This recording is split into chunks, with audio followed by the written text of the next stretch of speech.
West Coast Cookbook and Speakeasy with Chef Justice Putnam. Netrootsradio.com.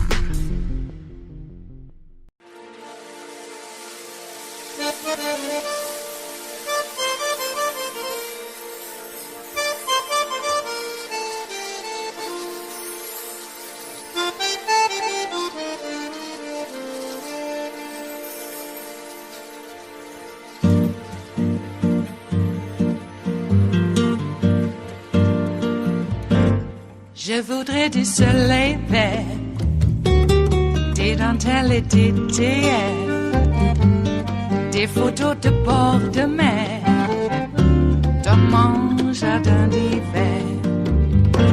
Je voudrais de la lumière, comme en Nouvelle-Angleterre. Je veux changer d'atmosphère, dans mon jardin d'hiver.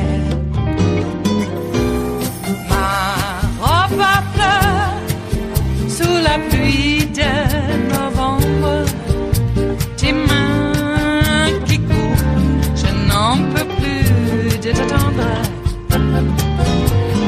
Les années passent, il est loin, là je tombe. Nul ne peut nous entendre. Je voudrais du Fred Astaire, revoir un latte. By popular demand, joining me now is who else but the law firm. Neil Katyal is the former acting U.S. Solicitor General, and Andrew Weissman is the former FBI General Counsel. And I'm so thrilled to have you here on set with me today, Neil. So there's so many different components of this week, and I want to dig into as many as possible. A judge granted Kenneth Chesebro's request for a speedy trial. Sidney Powell filed her own request. There are also reports that John Eastman is asking for the same thing. That means that a number of these co-defendants would be separated from Donald Trump. What does that mean for Trump's case? Okay, so there's two January 6th cases. There's the Georgia one going on that you're talking about now, and then there's the federal one, which Jack Smith has asked for a trial to begin on January 2nd of 2024. With respect to this request from Ken Chesebro, who is one of the architects of the January 6th coup, he said, I want a trial right away on October 23rd.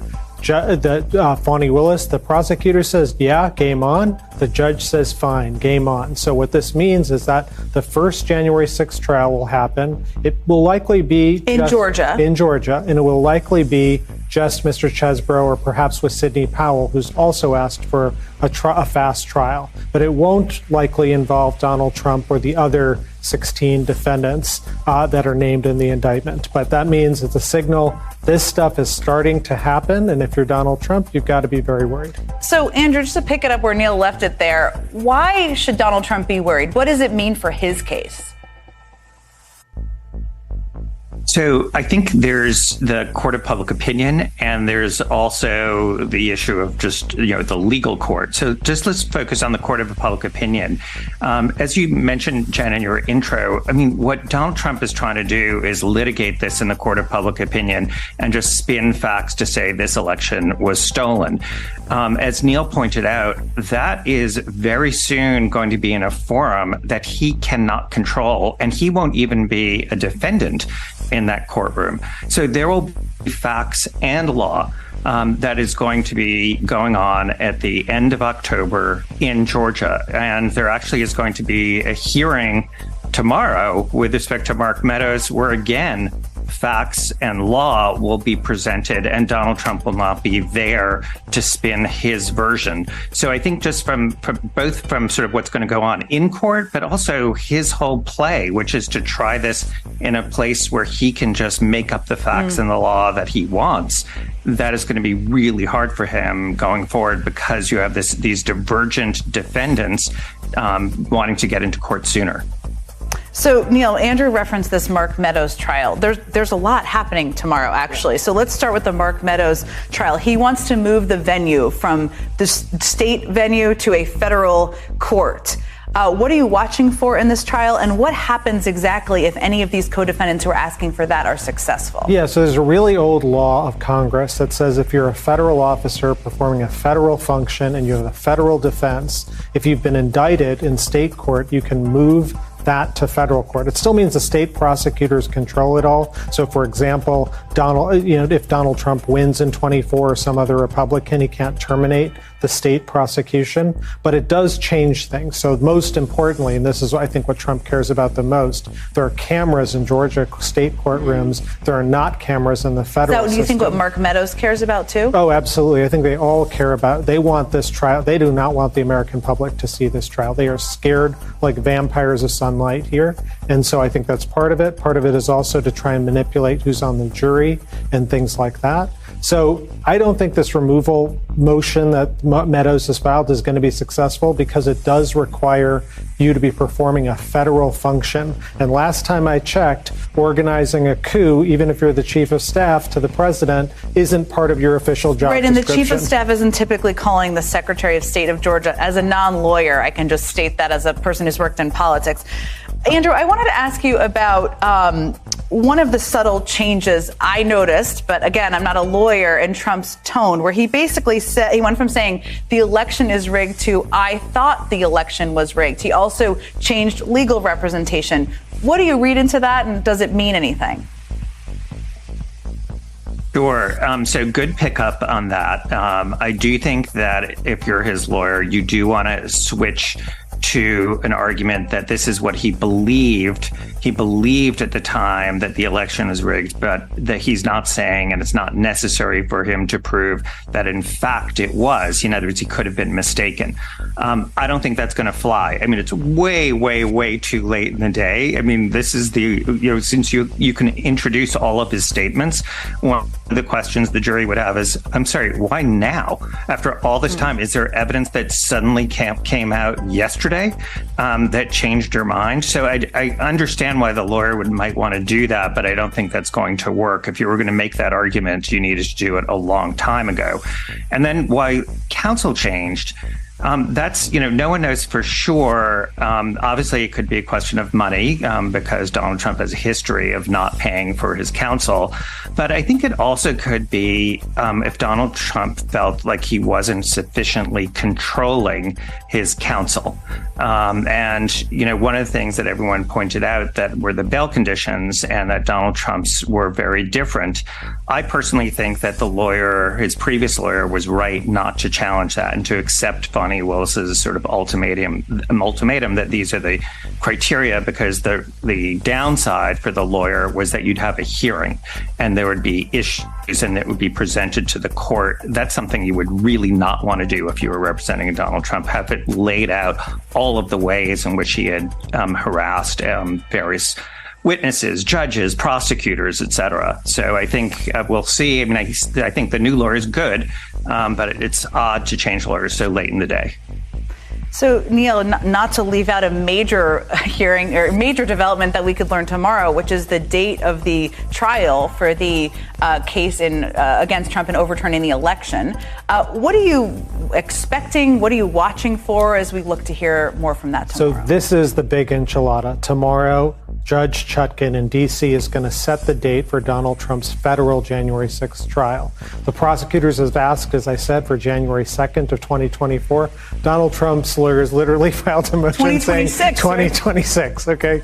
I'm sorry. That is laughable. It's not credible. And I think Judge Chutkan is going to have none of it tomorrow. And in particular, what Jack Smith points out is the request for April 2026 was based on totally cooked data. They basically said, well, RICO prosecutions take this long, but they only looked at the COVID era, so they included all the delays, involving quarantine and the like. It is not a credible motion, and it made even harder, as Andrew just pointed out a moment ago, by Donald Trump repeatedly violating the conditions of, basically pretrial silence and trying to poison the jury pool. And what Judge Chutkan's already said is, look, you do that, I'm going to move the trial up. So I suspect that this trial is going to happen on or about the prosecutor's request of January 2024, as the American public deserve.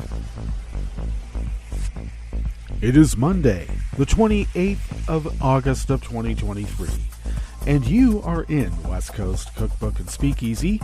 I am your chef de cuisine, Justice Putnam. Gunner the English Bulldog is our snoozing sous chef.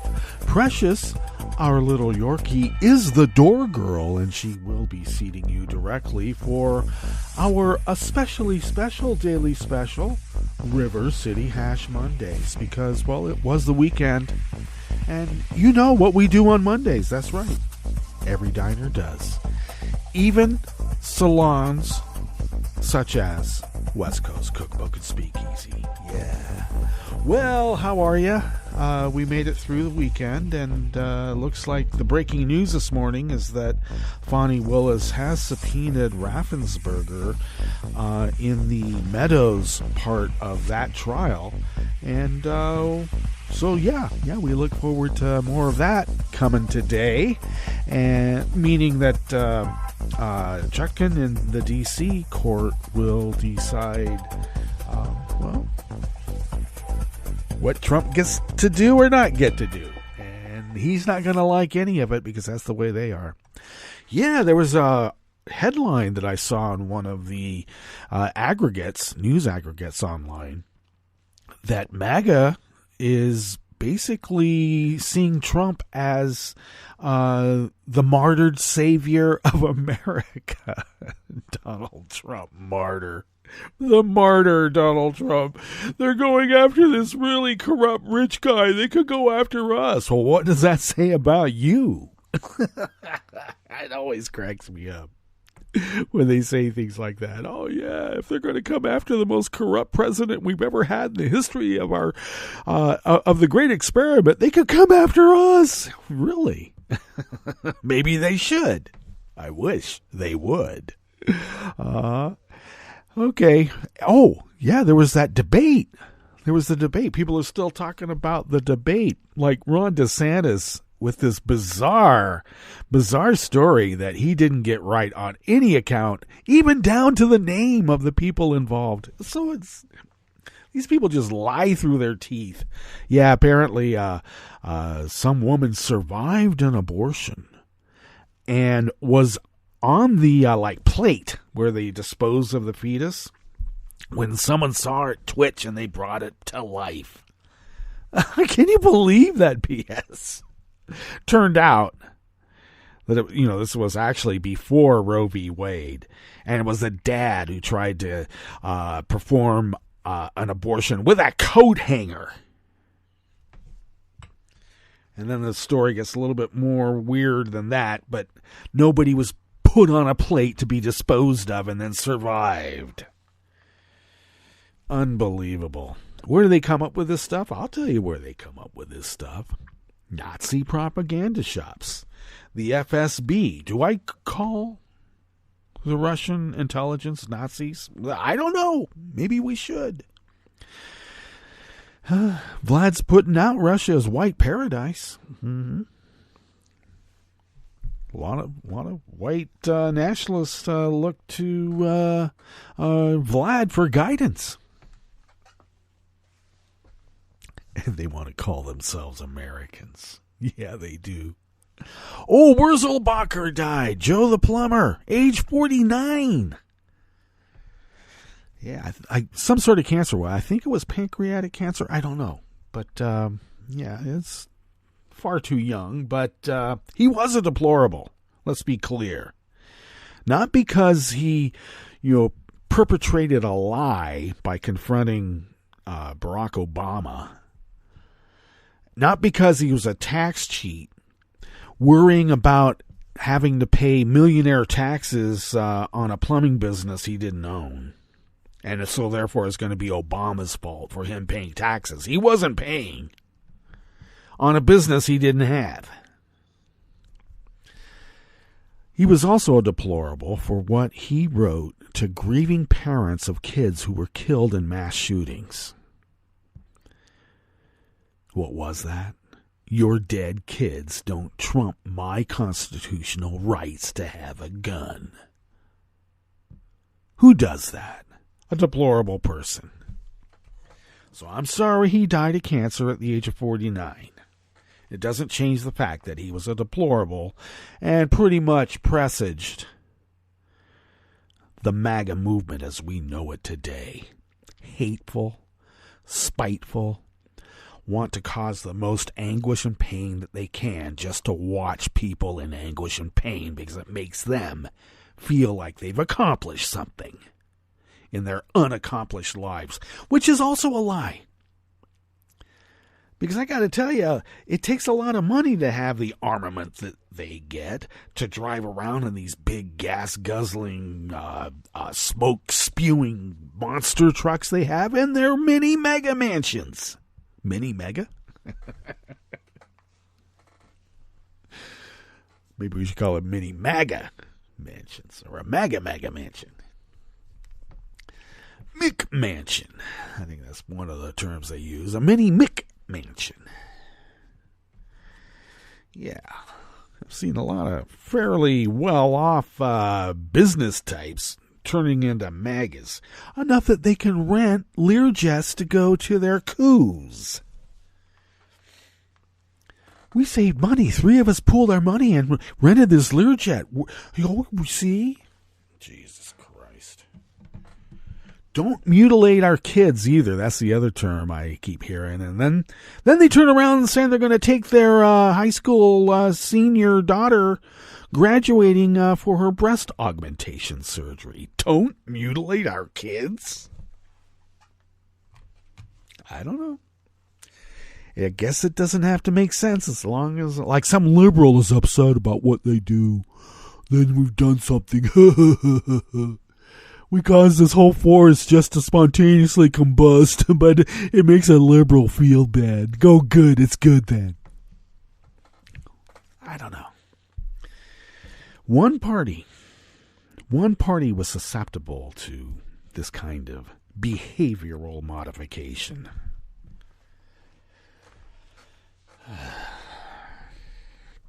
And yes, there have been articles coming out that our intelligence, has once again brought up that Russia has been in an active measures campaign to disrupt our way of life by manipulating information, the news, the usual triggers that cause certain people to be triggered.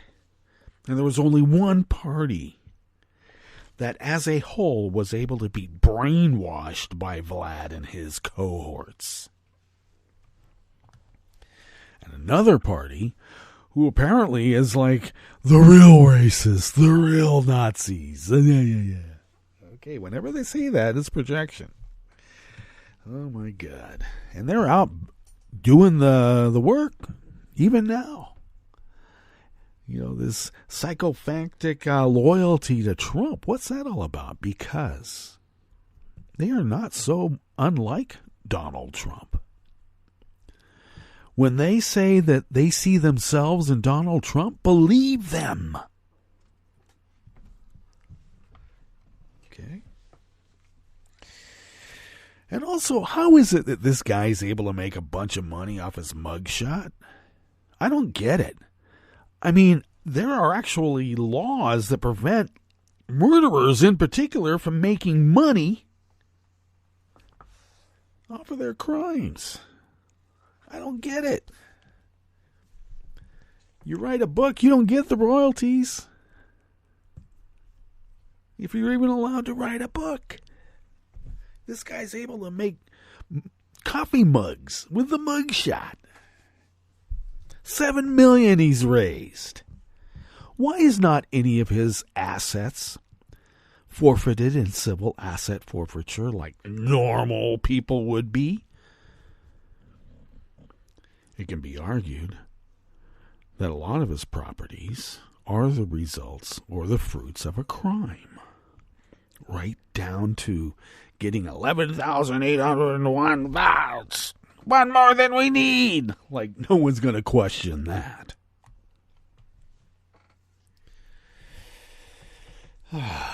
Okay. That's what we're up against, and I guess we're just going to have to live with it, or we punch them where it hurts. And I say punch them where it hurts. What do we have in store for you here as we begin this fabulous River City Hash Mondays at West Coast Cookbook and Speakeasy? Yes, Trump is entering a forum he cannot control, but he's going to try. He will. On the rest of the menu, the Equal Employment Opportunity Commission filed a racial discrimination suit against a Fort Worth, Texas company for subjecting black workers to displays of nooses and white supremacy symbols. Why do we always make it about race? I don't know why.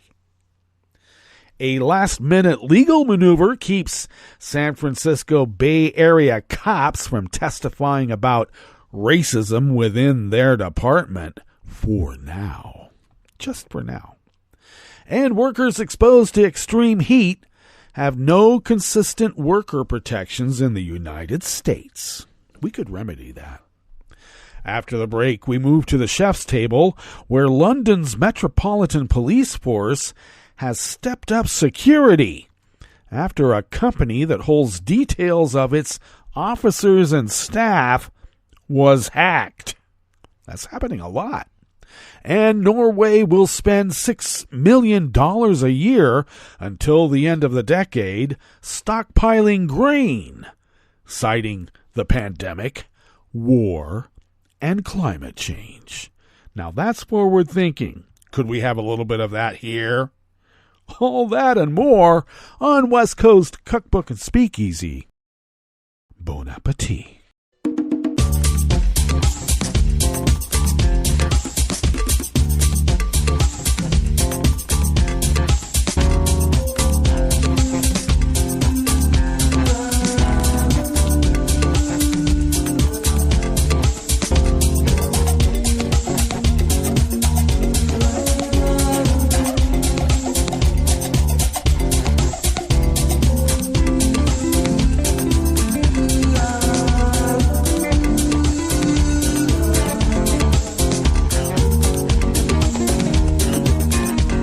Near the bottom of our homepage at netrootsradio.com, to the right of the page is the chat room link monitored by Kelly Lincoln, and we thank Kelly for doing so.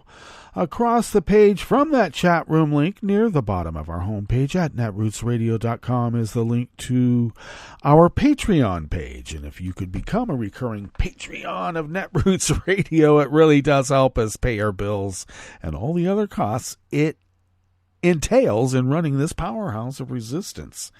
If you could afford an espresso-type coffee drink, and if you could afford to send those funds to us once a month, thus becoming a recurring Patreon of Netroots Radio, it really does help pay those bills. And we found out over almost 13 years, or is it over 13 years? A little bit.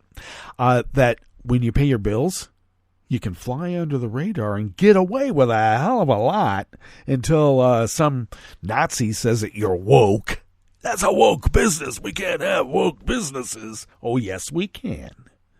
And anyway, this is more than a business. It is a calling. Literally, we're calling out people. So if you could afford to send those funds to us once a month, it really does help us. And we thank those of you who have been so generous. It really has helped us fulfill our civic duty as the founders originally intended so many, many years ago. If you would like to follow Netroots Radio on Shitter, that's like an X, pronounced with an S, S-H. If you would like to follow us on Shitter, Mastodon, Spoutable, and soon to be Blue Sky. I think Tom's put us on Blue Sky. He should. But anyway, you can follow us there at Netroots Radio. Tom, as I mentioned, does take care of all of those. And thank you, Tom, for doing that. And a lot more. Follow me on Shitter, Mastodon, Spoutable, Blue Sky, wherever at Justice Putnam. I incidentally post the show notes and links diary on Daily Coast 10 minutes before showtime, and you can then look at the actual articles in which we're drawing such inspiration from. And that's really where the real reportage is. So if you follow me at Justice Putnam on my social media feeds, you'll have quick access to those show notes and links. You can also follow the show on Shitter at Cookbook West and pick up podcasts by way of Spreaker, TuneIn, iHeart, YouTube, iTunes, etc., etc., etc. Just not Stitcher, because SiriusXM sucks. They do. They really, really do. All right. This first offering here in the Bistro Cafe of West Coast Cookbook and Speakeasy is by Kaylee Johnson, and she's writing for the Fort Worth Star-Telegram. A Fort Worth crane company subjected 4 black employees to racial discrimination and harassment, including hanging nooses in the workplace, according to the Equal Employment Opportunity Commission lawsuit filed on Thursday against TNT Crane and Rigging, Inc. In a news release, the EEOC said TNT Crane and Rigging created a hostile work environment for black employees through the open display of nooses and white supremacy symbols such as lightning bolt stickers, along with being subjected to derogatory terms and racial slurs by employees and managers since at least 2018. The EEOC also charged the company, which has over 40 branches in the U.S. and Canada, with retaliating against a white employee for raising allegations of race-based discrimination at its Fort Worth branch. The employee reported the racial discrimination and harassment, which included a noose in the workplace, to multiple levels of management and HR, human resources. According to the EEOC press release, however, the company took no effective action, the commission said. Management did reduce the employee's hours and pay following his complaints, and then the employee resigned, the lawsuit says. A representative of the company could not immediately be reached because when are they ever? In the suit, which was filed in the U.S. District Court for the Northern District of Texas, Fort Worth Division, the EEOC seeks compensatory damages and punitive damages for the 4 black employees. Additionally, the commission seeks back pay, compensatory damages, punitive damages, and reinstatement or front pay for the white employee.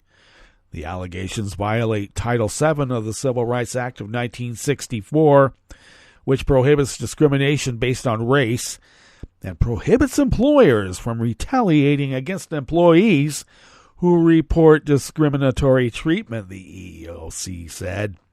Well, I guess after 60 years, MAGA's going to get rid of that.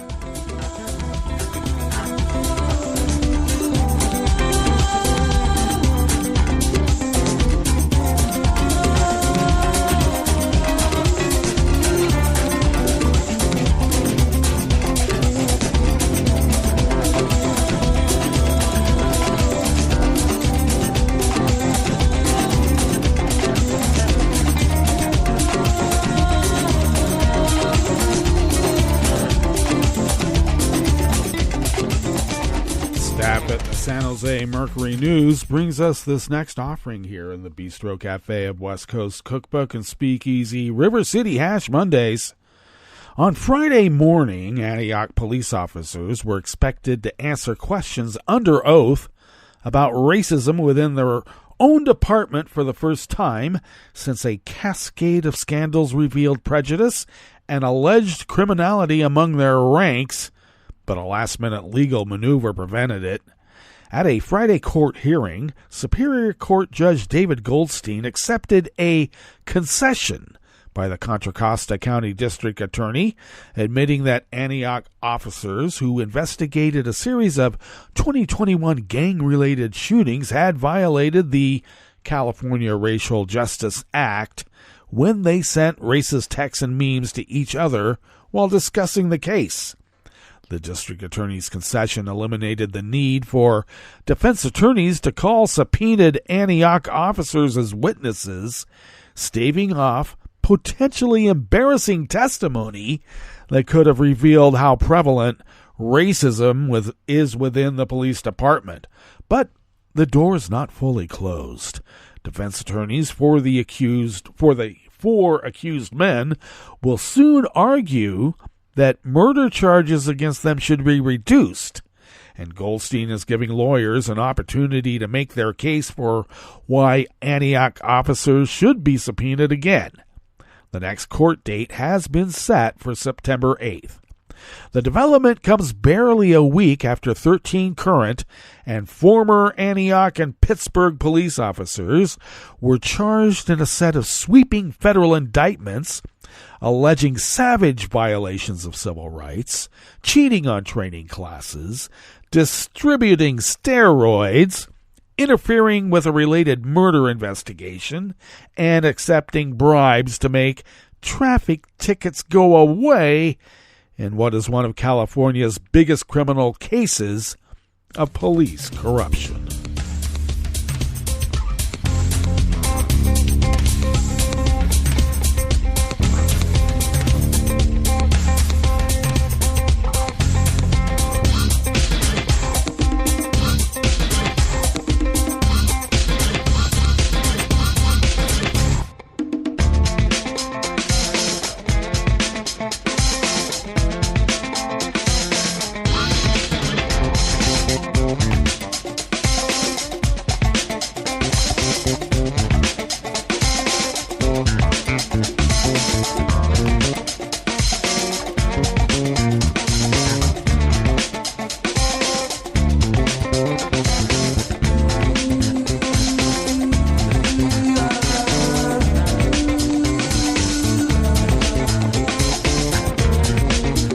Stern of the Associated Press brings us this final offering here in the Bistro Cafe of West Coast Cookbook and Speakeasy.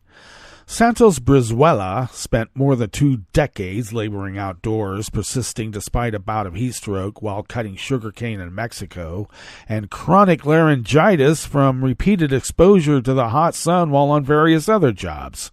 But last summer, while on a construction crew in Las Vegas, he reached his breaking point. Exposure to the sun made his head ache immediately. He lost much of his appetite. Now at a maintenance job, Brizuela, age 47, is able to take breaks. There are flyers on the walls with best practices for staying healthy, protections he had not been afforded before. Sometimes as a worker, you ask your employer for protection or for health and safety-related needs, and they don't listen or follow, he said in Spanish through an interpreter.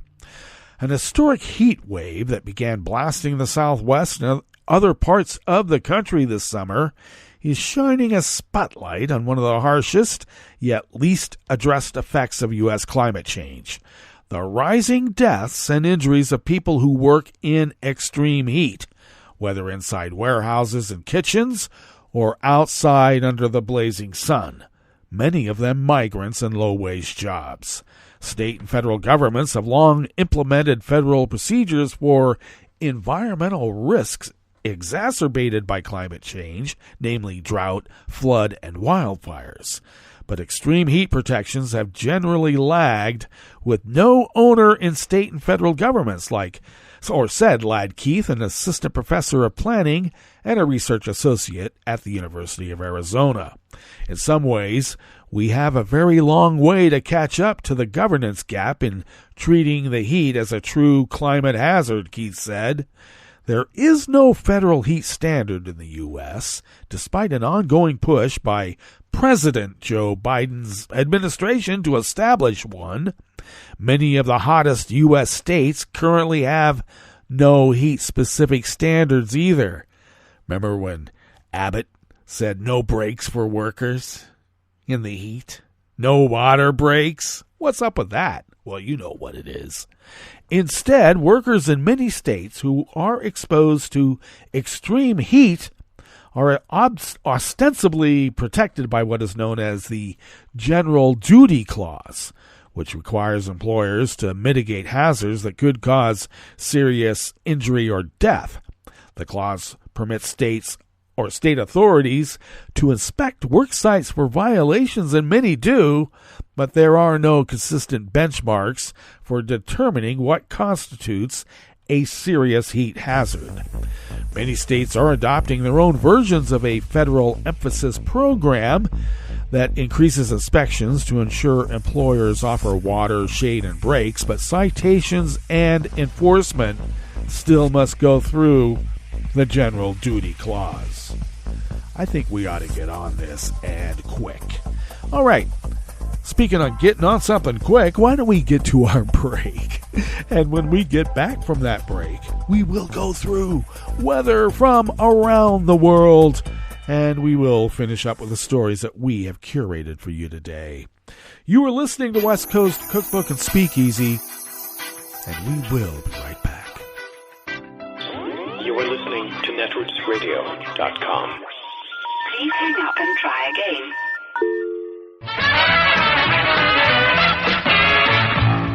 From a point at sea to the circles of your mind, a new force is at work for planetary transformation.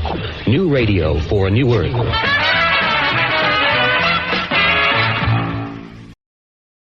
This is Take Two Movie Review. I'm Clinton Johnston. This week, Family Matters. The Blue Beetle first appeared in Fox Features Comics in 1940. In the 1950s, Charlton House Comics bought the character, and in the 80s, DC Comics snatched up the heroes of Charlton House. In 2006, desperate to not be #DC so white, DC introduced a new young Latino Blue Beetles, Jaime Reyes. Today, as part of the Black Panther we can actually make money off of non-white heroes revolution, Reyes is the Blue Beetle that the DCU brings to the screen. But if Marvel's Black Panther is about culture as the superhero, the DCU's Blue Beetle is about family as superhero. Blue Beetle is not a family in jeopardy story. It's the lesser used variation, family is everything, something they explicitly say at the beginning of the movie. Jaime Reyes is not the protagonist of this film. The entire Reyes family is. You know how women characters are written to do little other than support their men or worry about them? It's like that with the Reyeses. They're rarely apart from each other narratively or physically. It's even such that there's an almost kiss with the love interest that feels forced and wrong because her story's not about desire or love, it's about her being chastely absorbed into the family. Even the bad guys, though they're cast as white corporate soulless gentrifying military imperialists raiding your home like ICE supremacists, are, at their base, defined, in contrast to the Reyeses, as being a broken family. Family is everything is a stick that Blue Beetle swings again and again until you say, okay, I get it, just please stop hitting me, which is kind of how I feel about George Lopez in this movie. But if someone wants to tell me, no, you don't get it, that focuses Latinx culture in general and Mexican culture in particular, and back off because Blue Beetle finally gives us our own hero, also explicitly said in the movie, then I'll accept that and try to enjoy the rare DC flick where they don't want their heroes to be the real villains. This has been Take Two Movie Review. I'm Clinton Johnston. Catch up with us at take2moviereview.com and feed us back on our channel on YouTube.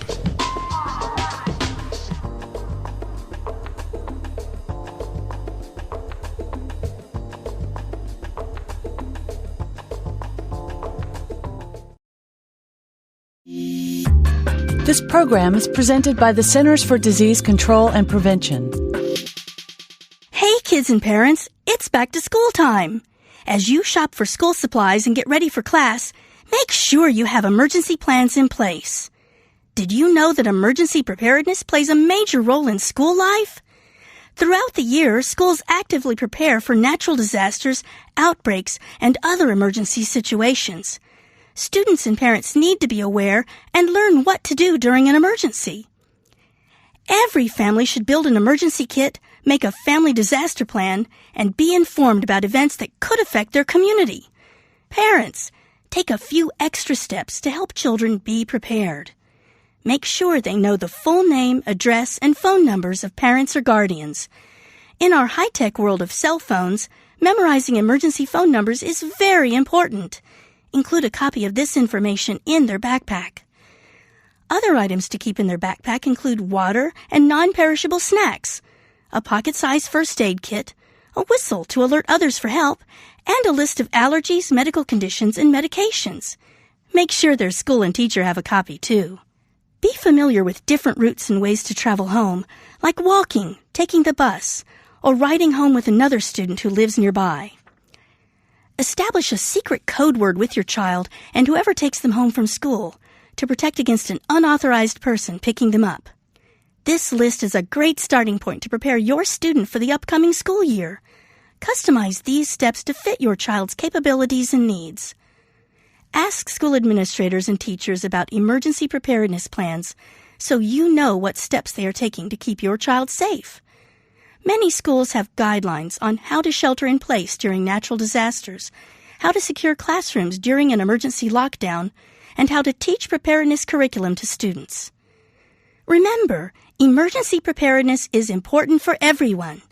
Children who are prepared are more confident during stressful emergency situations. By following preparedness guidelines, parents, children, and school staff can improve their safety and peace of mind.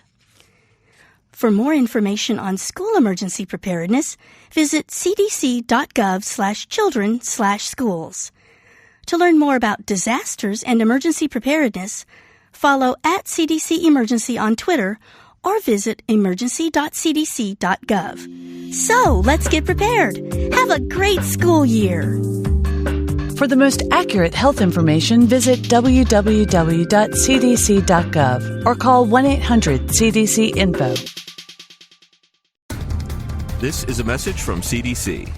After hurricanes, tornadoes, and floods, standing water and excess moisture help mold grow in your home, garage, and other structures. When you return to a home that has been flooded, know that you're likely to have mold. Mold puts your family's health at risk. If you have mold growing in your home, you should clean it up and fix other water problems, such as leaks in roofs, walls, or plumbing. Keep your children and pets out of affected areas until you've cleaned. Control moisture in your home to prevent mold growth. To remove mold growth from hard surfaces, use commercial products, soap and water, or a bleach solution of no more than 1 cup of household laundry bleach in 1 gallon of water. Follow the manufacturer's instructions. Never mix bleach with ammonia or other household cleaners. It will produce dangerous, toxic fumes. Open windows and doors to provide fresh air. For more information, visit cdc.gov or call 1-800-CDC-INFO. This is an important message from the U.S. Department of Health and Human Services. After a storm or disaster, it's important to eat only safe food. Throw away perishables like meat, poultry, fish, eggs, and leftovers stored above 40 degrees Fahrenheit for 2 hours or more. Throw away food with an unusual odor, color, or texture. Throw away food that may have come in contact with floodwater, including food in swollen, punctured, and damaged cans. When in doubt, throw it out. This program is presented by the Centers for Disease Control and Prevention.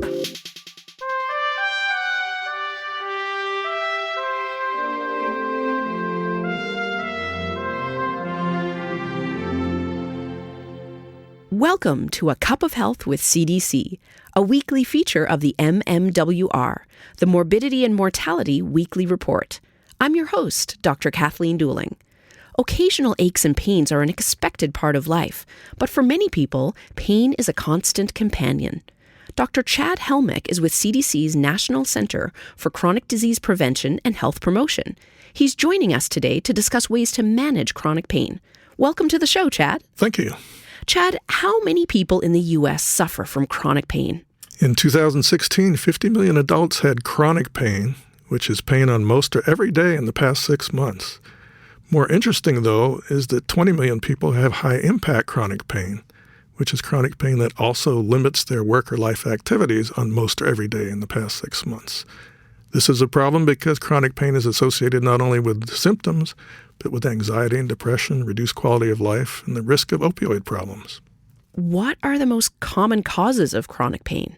The most common causes generally relate to bones and joints, like low back pain and arthritis, but there are many other causes: headaches, sickle cell disease, fibromyalgia, surgery and injuries, and many, many others. Is chronic pain more common in any particular group of people? Yes, it occurs at all ages, but it's more common in older middle-aged adults and in the oldest 85 and older. It's also more common in women, poor people, and those who live in rural areas. How is chronic pain treated? Well, the first thing to do is to get a diagnosis, which can help guide treatment. But the thinking about chronic pain now is that it becomes a chronic disease by itself, regardless of the cause, and that can cause significant problems. The real goal in management is to have a manageable level of pain, not to get rid of all pain. There's several steps that can be taken, and these are sometimes difficult to do because of barriers to access. But it makes sense to do the simplest and safest things first. And these are non-drug steps. Things like physical activity. Walking is perfectly good to help reduce pain. Also, self-management education can give you some confidence in managing chronic pain when you're on your own. There's also physical therapy, occupational therapy, psychological therapy, better sleep, which usually means less alcohol, and seeing a chiropractor or getting biofeedback and massage. If that's not enough, non-opioid drugs like Tylenol or Motrin and Advil or naproxen or Aleve can help. If those don't work, then it's time to consider something stronger. Sometimes that's opioids, but there's not great evidence that opioids are good for long-term pain in most people. Do you have any advice for people suffering from chronic pain? Well, it's important to work with a variety of providers who are working together to help you. The goal, again, is manageable pain so you can live a productive life. This can include physical therapy, most people can walk, to treat any underlying depression or anxiety, and to avoid further injuries. Finally, the National Pain Strategy is laying out a strategic roadmap to improve pain management system in this country. Where can listeners get more information about managing chronic pain? Listeners can go to the NIH website, nih.gov, and type in National Pain Strategy. Thanks, Chad. I've been talking today with Dr. Chad Helmick about ways to manage chronic pain. If you're experiencing daily pain, talk with your healthcare provider to ensure you have the correct diagnosis and know how to manage your condition. Until next time, be well. This is Dr. Kathleen Dooling for A Cup of Health with CDC. For the most accurate health information, visit cdc.gov or call 1-800-CDC-INFO. Hi, I'm Tom Hartman, and since you're listening to netrootsradio.com, show your progressive side and go to the donate button on the bottom of the homepage. It's progressives like you who power Netroots Radio and keep the progressive message beaming everywhere 24 hours a day. Just go to our donate button at the bottom of netrootsradio.com. Thank you for keeping progressive radio at full power.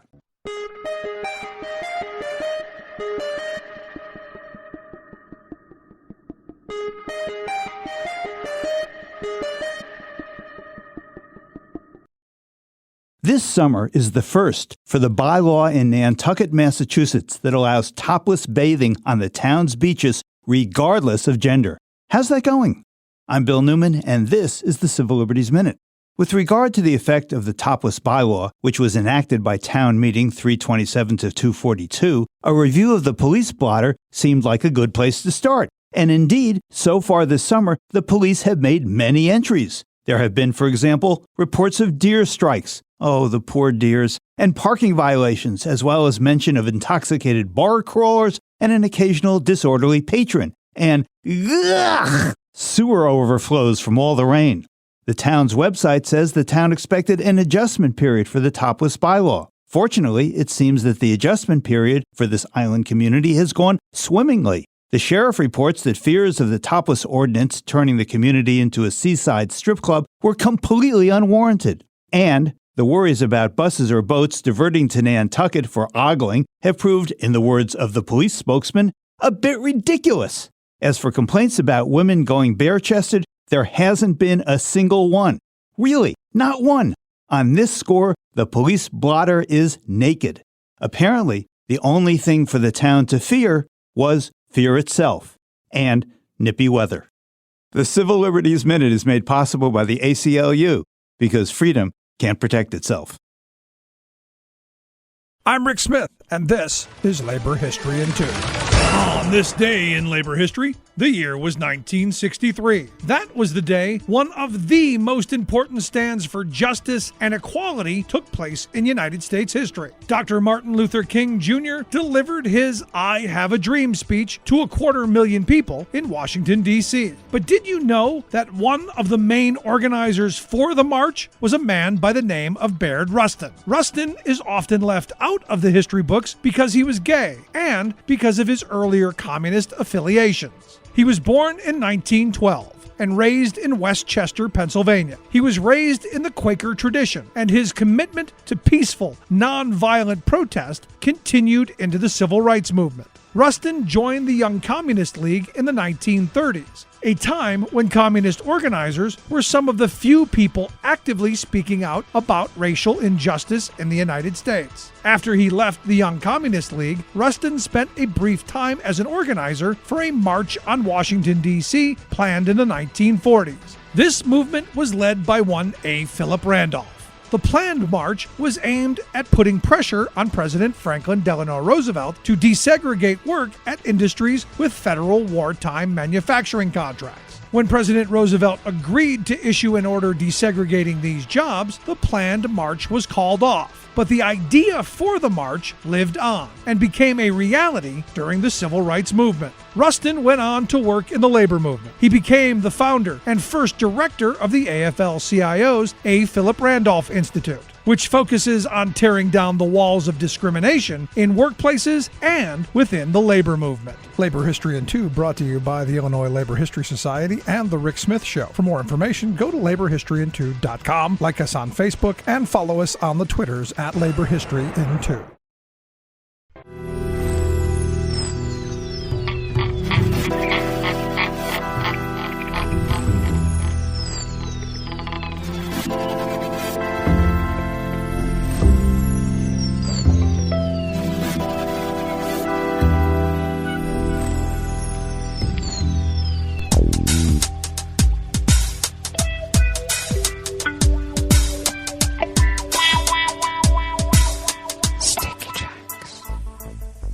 Thank you for accompanying us here to the chef's table at West Coast Cookbook and Speakeasy, River City Hash Mondays.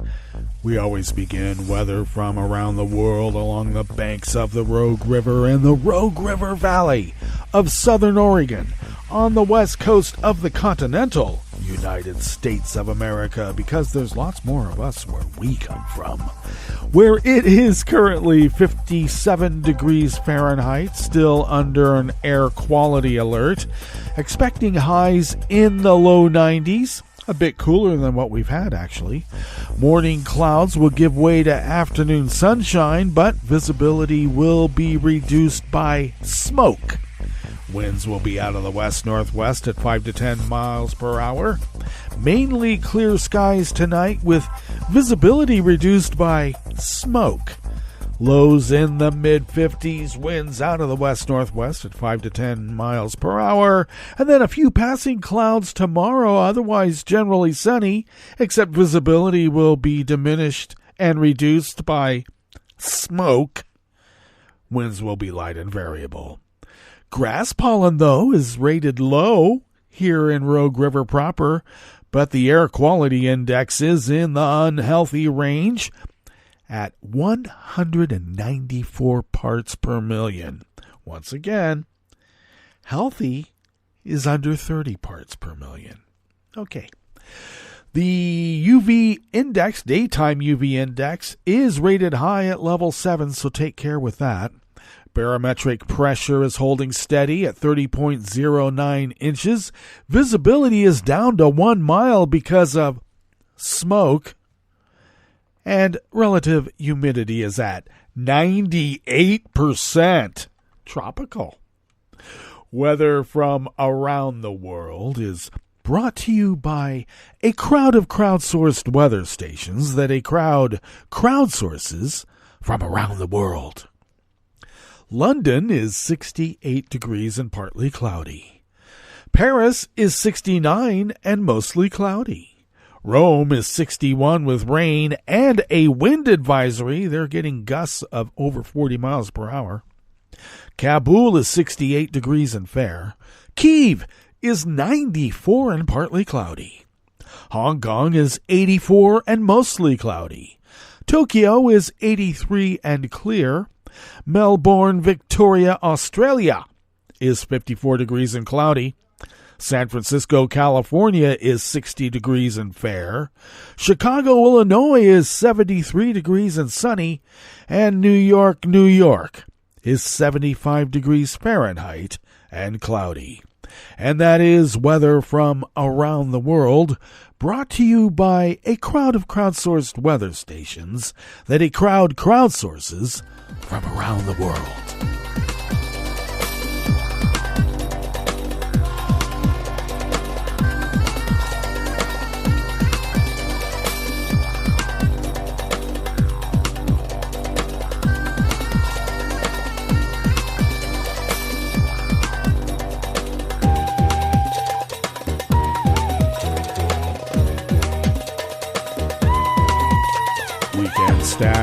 Associated Press brings us this first amuse-bouche here at the chef's table at West Coast Cookbook and Speakeasy, River City Hash Mondays. London's Metropolitan Police Force said it has stepped up security after a company that holds details of its officers and staff was hacked. The force said late on Saturday there had been an unauthorized access to the IT system of one of its suppliers. It said the company, which it did not name, had access to names, ranks, photos, vetting levels, and payroll numbers for officers and staff, but did not hold personal info such as addresses, phone numbers, or financial details. The force said it was working with the company to understand if there had been any security breach relating to Metropolitan Police data and had referred the incident to the National Crime Agency. The Metropolitan Police Federation, a staff association for officers, said the breach had caused incredible concern and anger. The breach follows an incident last month in which the Police Service of Northern Ireland acknowledged that it had inadvertently published personal information of more than 10,000 officers and staff in response to a Freedom of Information request. Officials fear that information had been obtained by the Irish Republican Army dissidents who continue to mount occasional attacks on police 25 years after Northern Ireland's peace accord.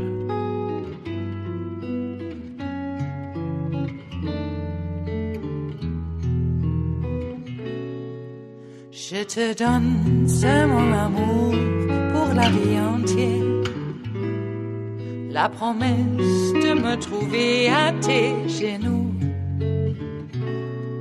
Aussitôt que tu m'appelles, rester toujours fidèle, c'est tout, c'est tout. Je te donne tous mes printemps, mes étés de mer, mes automnes quand les feuilles tombent partout. Si ce n'est pas une bonne affaire, je te donne tous mes hivers. Even more weekend staff at the Associated Press brings us this final amuse-bouche here at the chef's table at West Coast Cookbook and Speakeasy. Norway will spend 63 million kroner, which is $6 million U.S., per year until the end of the decade, stocking up on grain as the COVID-19 pandemic, a war in Europe, and climate change have made it necessary, the government said. Starting next year, Norway will start storing 15,000 tons of grain and do so yearly until 2028 or 29, according to Norway's Minister for Agriculture and Food, Geir Pollestad, who said the aim is to always have a 3-month worth of consumption in storage. Toward the end of the decade, 82,500 tons of grain should be in stock. Pollestad did not elaborate on what type of grain to be stored. He told the Norwegian news agency, NTB, that they must take into consideration the unthinkable happening.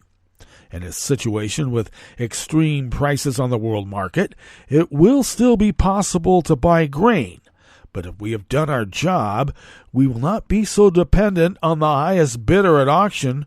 We can help keep prices down.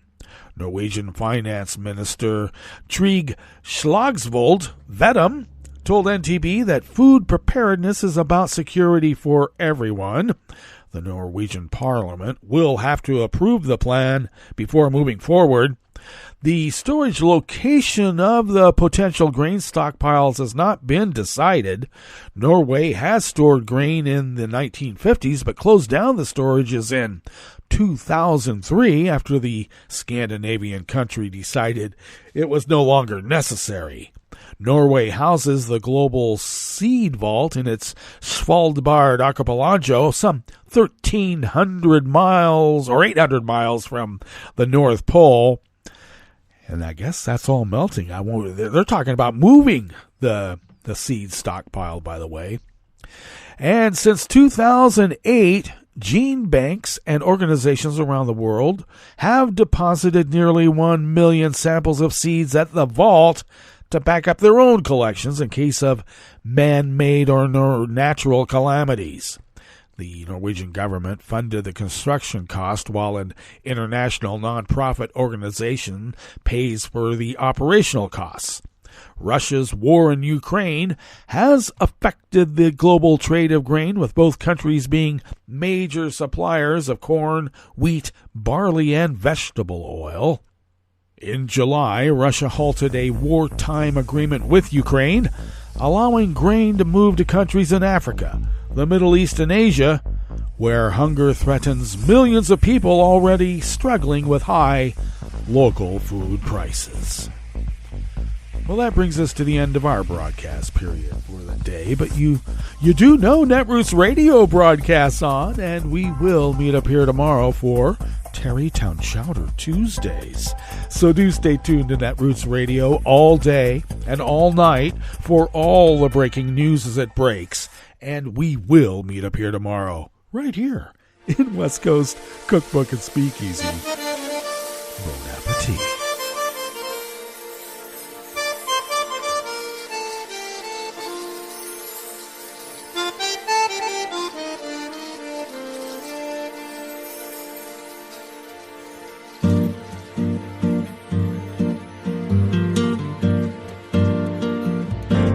Je voudrais du soleil vert, des dentelles et des théières, des photos de bord de mer, dans mon jardin d'hiver. Je voudrais de la lumière, comme en Nouvelle-Angleterre. Je veux changer d'atmosphère, dans mon jardin d'hiver. Robe à fleurs, sous la pluie de novembre, tes mains qui courent, je n'en peux plus de t'attendre.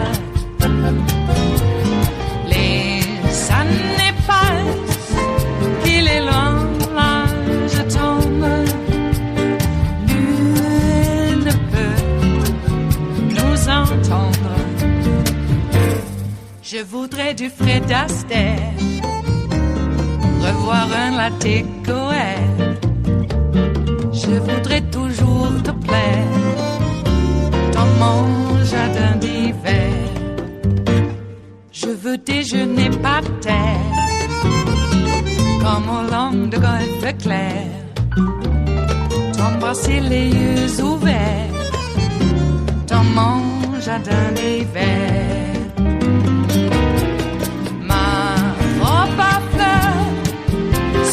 Pluie de novembre, tes mains qui courent, je n'en peux plus de t'attendre. Les années passent, il est loin, là je tombe. Nul ne peut nous entendre. Ba-da-da-dum-di-da-dum. Ba-da-da-dum-di-da-dum. Ba-da-da-dum-di-da-dum. Dans mon jardin d'hiver. Ba-da-da-dum-di-da-dum. Ba-da-da-dum-di-da-dum. Ba-da-da-dum-di-da-dum. Dans mon jardin d'hiver. Dans mon jardin d'hiver. Dans mon jardin d'hiver.